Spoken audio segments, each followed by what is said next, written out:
Folks, that's what we're making today right there. And trust me, this is one delicious recipe. Today, I'm going to be making some lasagna.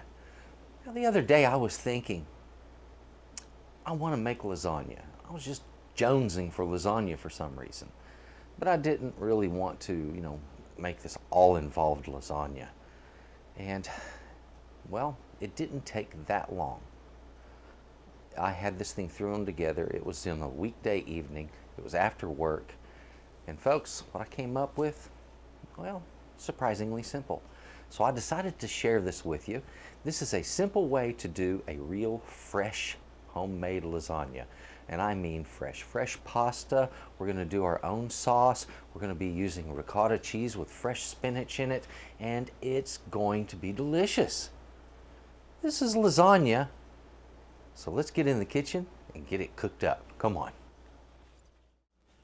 Now folks, before we get into all of these wonderful ingredients, this all started the other day when I saw these dishes and I thought, I've always wanted a set.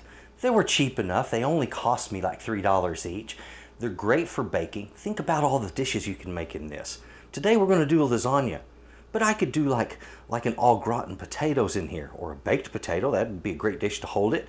Or if I wanted, I could use this to make a miniature personal cobbler or pie of any kind. This is a great dish to just bake in, so give these a shot. I tried them the other day and loved it. Now, our ingredients are flour. We've got to have flour to make pasta. And with that flour for the pasta, we're going to use some eggs, salt, and olive oil. For our cheese filling, I've got some ricotta cheese. That's right here, and we're going to be using some spinach and salt to flavor that up. I've got some mozzarella cheese right here and some Parmesan cheese right over here, and some white wine. This is a Pinot Grigio. I'm going to be using the Pinot Grigio with this right here, which is tomato paste, and we're going to take oregano and basil, and we're going to flavor that basic marinara up. So very simple to make. Clean ingredients as you've seen here, and absolutely delicious. Folks, let's get on with making this yummy dish. Now folks, I need to start by making this wonderful sauce. Simple enough. I'm going to put my tomato paste right down in here. To this, I'm going to be adding some wine to thin it out. Now let me show you a trick. When it comes to opening wine, I recommend a knife and get a good opener. I like the kind like this that works like this butterfly motion, and it makes it really easy. You'll see what I mean. First off, get this out of your way. You don't need it. You don't need to make it pretty. Just remove it. Okay? Boom. It's removed. Use your bottle opener by simply screwing that corkscrew into it. Boom, we're done. It only takes that to open wine, and it never should be more difficult than that, okay? I want to start this by just adding some of this wine and working it in to into that paste. It's going to take plenty of it, so don't be afraid of this. Now, in case you're wondering about alcohol and cooking, let's get into this right now. When it comes to alcohol and cooking, the alcohol cooks out. Every single bit of that alcohol is going to cook out of there, folks, so don't be afraid of this.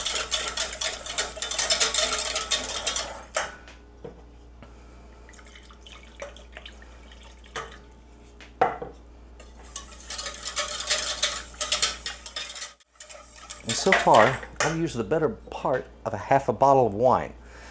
And something I wanted to mention from earlier, I have a timer out here. It says 11:05. That's how long it took me to prep all of the ingredients for the setup method for this show.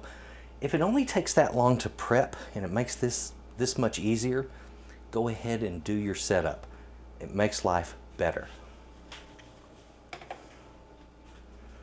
Right, let's get into these, our spices.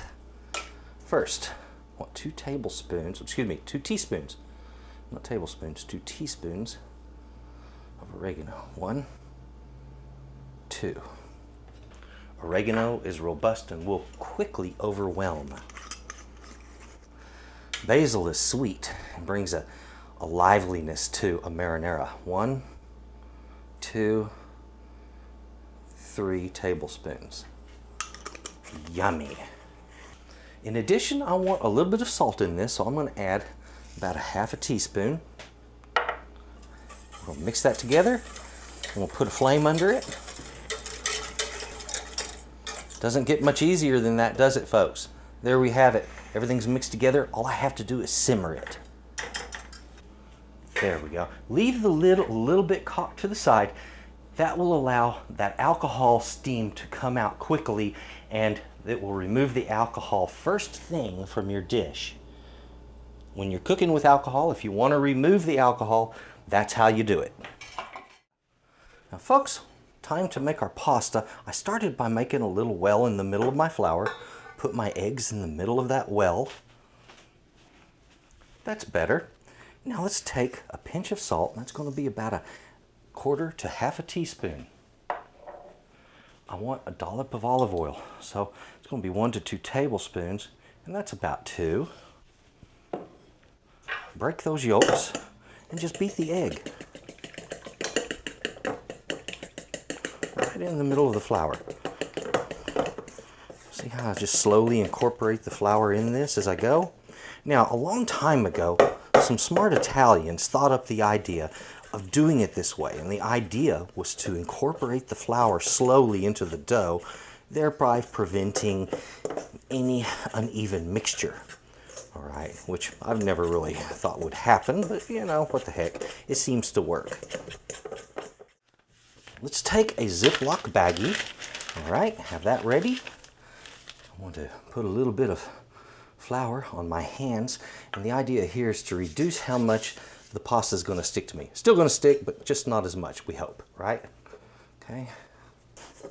So I'm just going to try to form this into a quick ball. There we go.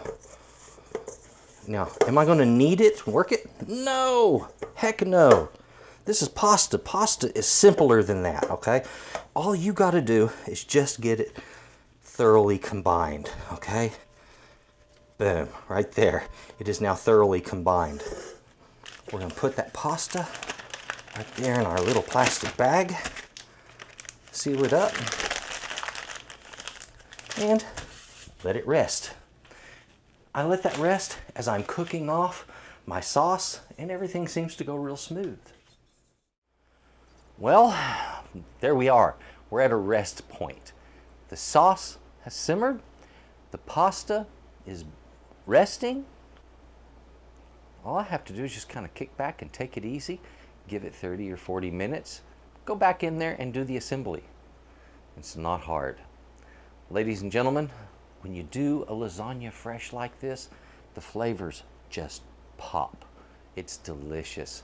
And when you find out how easy it really is, you'll be wondering why you haven't been doing it like this all along.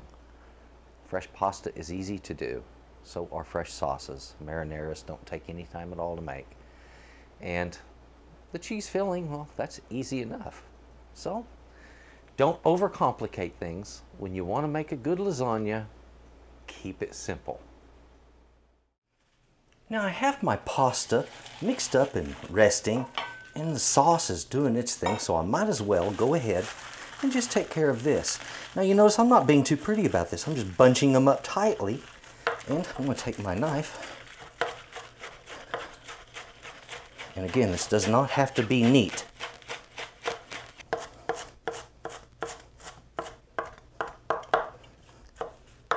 All right, looky there. See, it didn't take that long. It wasn't that difficult. All right, some salt. We'll put a little salt right down in here, about a half a teaspoon. I'm going to get my spinach in there. Oh yeah. Now we got it all together in there. Just get that mixed together, okay? Now, folks, this is my favorite way to do a filling for a lasagna. It's so simple. It's so delicious. It's healthy and easy. I mean, That is really, really easy. So give that a try. All right, folks. Now I turn my attention back to this. And this has had a little time to simmer. It's about 15, maybe 12 or 15 minutes. It didn't take long.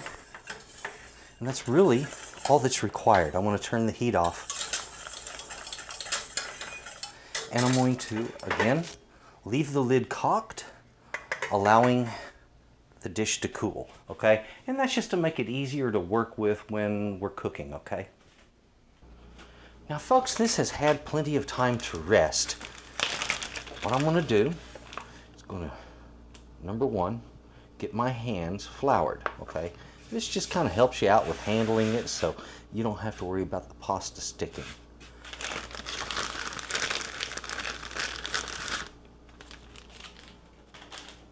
And it's a little sticky, not as bad as it can be. Sometimes it's a little more. But don't worry about it either way. So what I want to do is just roll this out into a large round pasta, okay? The shape really doesn't have to be perfect on this. After all, it's going to be turned into other shapes, okay?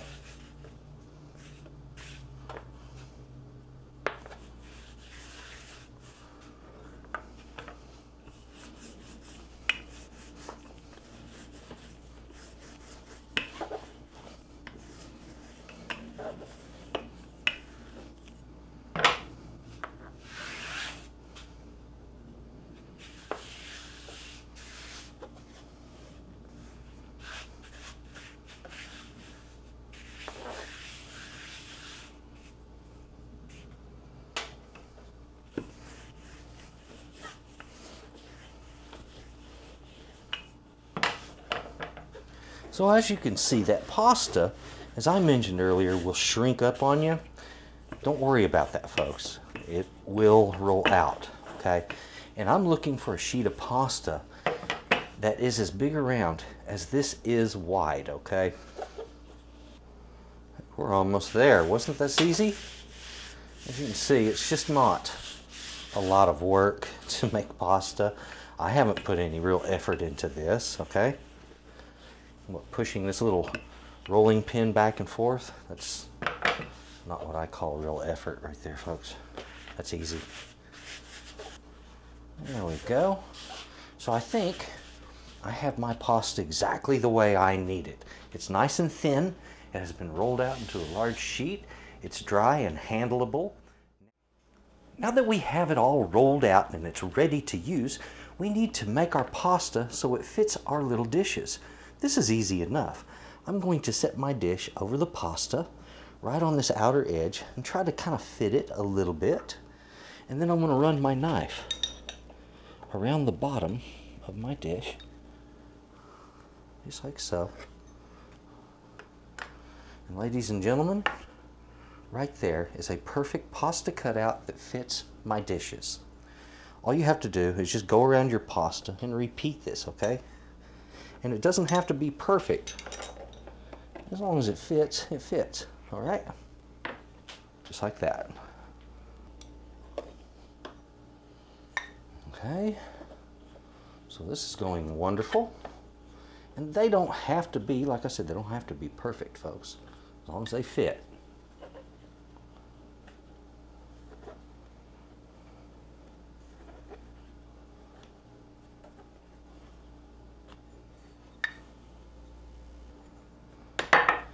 Now I had a total of 4 dishes and I'm going to need 2 pieces of pasta per dish, and I think I gave myself exactly that.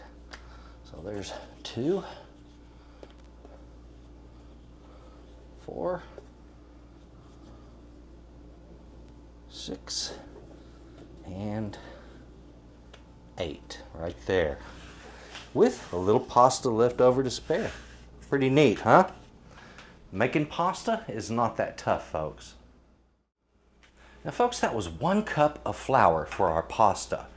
And to make that pasta, we used 2 eggs, a dollop of olive oil, that's 1 to 2 tablespoons, and a pinch of salt. That would be 1/4 to 1/2 teaspoon, folks. Now on that filling, I used some ricotta cheese as you saw, and that ricotta cheese was 1 pound of ricotta. To that, a fistful of baby spinach that's all chopped up nice and fine. I didn't weigh the spinach, all right? I used literally a fistful. I just grabbed it and put it in that bowl, and there it was, okay? The cheese back here, mozzarella, 8 ounces of mozzarella, 4 ounces of Parmesan. On our wine, you want enough of that Pinot Grigio wine to thin this down until it is nice and watery. And I started with 6 ounces of tomato paste.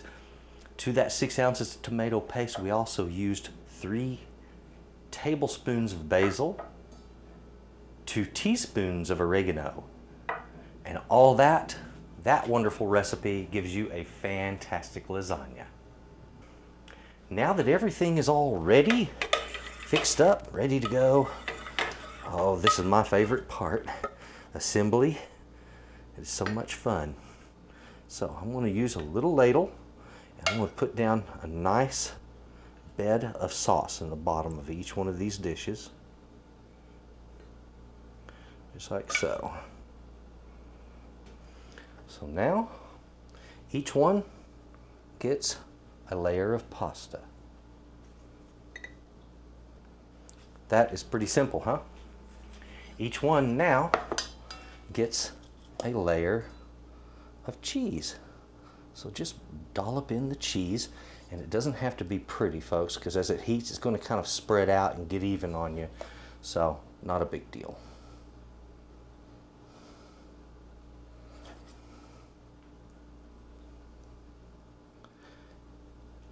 Now we've got our cheese in there. We go on with another layer of pasta. We gotta set it down in there. And don't press hard, but just kind of gently tap, and that works some of that air out around that cheese. Got a little messy there, didn't I?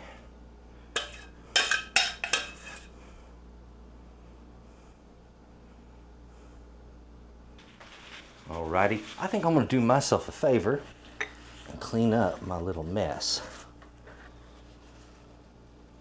That way I have my lasagna come out a little nicer looking. So now, our topping cheeses.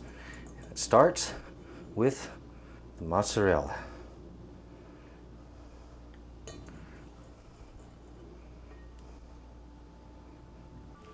Now for Parmesan over the top of that to give it that little extra spike of flavor. Yeah.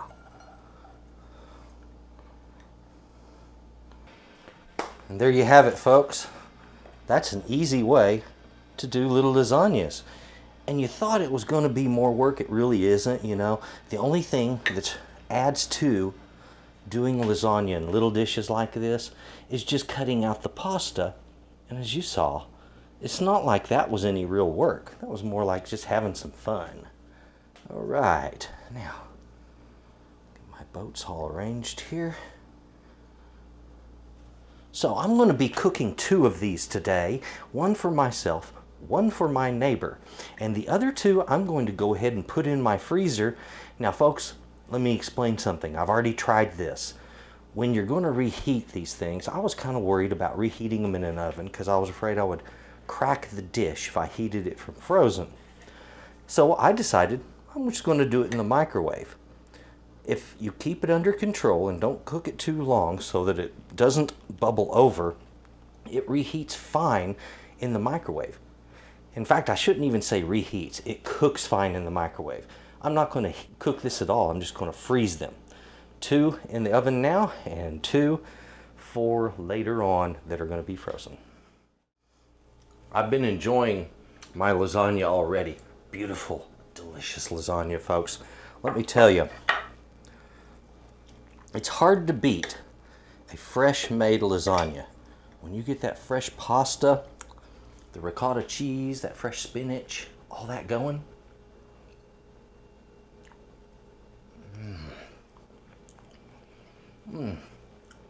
The creaminess of the ricotta. Just jamming with the flavor of that spinach and flavor of the cheeses on top, just popping with it all. The sauce, that's clean and not overpowering. And folks, that sauce thickened up. The pasta's cooked perfect al dente. It took about 35 minutes, right around there, to cook this. And that's all it took. It was delicious. I'm gonna be enjoying this. I hope you enjoy yours. Please do me a favor. Take a look down in the description box. You're gonna see some links there that tells you a little more about me. There's also S.A.Trotter.com. I'm going to be selling the products for Texas Cooking Today, things like shirts, caps, mugs, aprons, that kind of stuff. That's all gonna be retailed right there on S.A.Trotter.com. So, there you have it. That's me. And please enjoy your lasagna. I will be. Yeah. Mm.